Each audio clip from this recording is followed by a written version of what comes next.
and you start living this culture and it becomes a part of you. And you're trying to keep your undercover identity the same, but you got to realize you're not a gang member. You're not a drug dealer. You're an undercover police officer pretending to be something. Yeah. And I remember going into a place and it was just supposed to be some neighborhood kids. And all of a sudden it's like there were higher level drug dealers, Colombians. Oh, They wow. were in charge of the upper level drug market. So I go in this place to do this deal. And I used to be, I used to pray about everything that I did, but I got casual. I didn't pray that day. I still remember this to this day. I didn't pray that day. My faith didn't matter. It became my ego that mattered. And I go up there and I tell the guy, hey, I just want to buy some dope. He said, well, what are you going to do with it? I said, I'm going to sell it. So the guy looks at me and said, you're going to be. I said, no. He said, you don't use this? I said, no, I ain't going to use it today either. And then the guy looked at me. He said, you don't look like all these other people. And, I look like I probably could have been somebody's football player.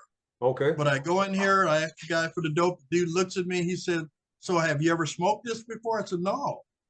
So he said, you want to try it? He put a big old rock on this pipe and he melted it down with the lighter. He said, why don't you just take a hit? I said, no. And then I had a plan. All of a sudden I created this plan. So I look at dude and I'm thinking all I had in my hand was a can of beer. And I was going to be like, hey, hold my beer. I was a pretty good boxer. I was going to hit him and run out the door. I had the dude my beer, and all of a sudden, I get ready to step back to put one on him, and I heard this click.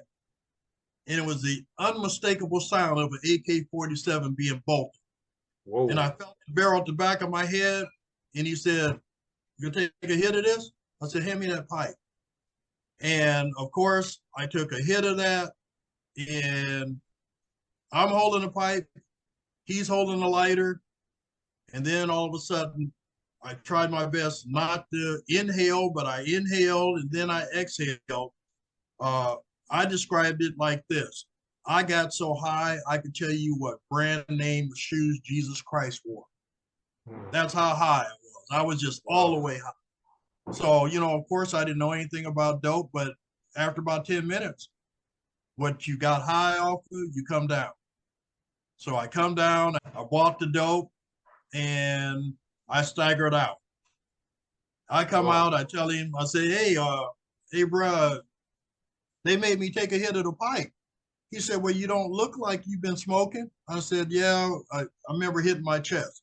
We stronger than them, man. We tougher than them. Well, I go back, I tell my boss what happened. They actually drug tested me that day, but the technology back then wasn't, it came back a few days negative. So you know what? I use that as an excuse. Well, maybe the delusion. Maybe I didn't do that. But you know what? I kept saying, hey, I don't want to do this job no more. A couple weeks later, first hit was for the city of Phoenix. A few weeks later, I went back out and I snuck around and used again. And all of a sudden, I would sneak out every now and then and say, hey, no, I'm not going to do this no more. I would do other stuff in the office, and then I would sneak out and use. And then one day, I got in a big fight at the dope house. I mean, I got in a real big fight with someone, and somebody said, hey, we know that you're a cop. And all of a sudden, guy came in with a gun. There's fight, big wrestling match over the gun. I get out of the dope house. I crashed my undercover car into a police station. Wow. And then all of a sudden, this time, they take me to do a drug test, take me to the doctor, and they done the drug test at the hospital. Right. All of a sudden, it came back positive. I was the highest concentration. I probably still have the record of, for someone to be alive, I had the highest concentration of cocaine ever found in somebody that was living. I didn't look at it then, but God was protecting me from losing my life by that discovery. Of course,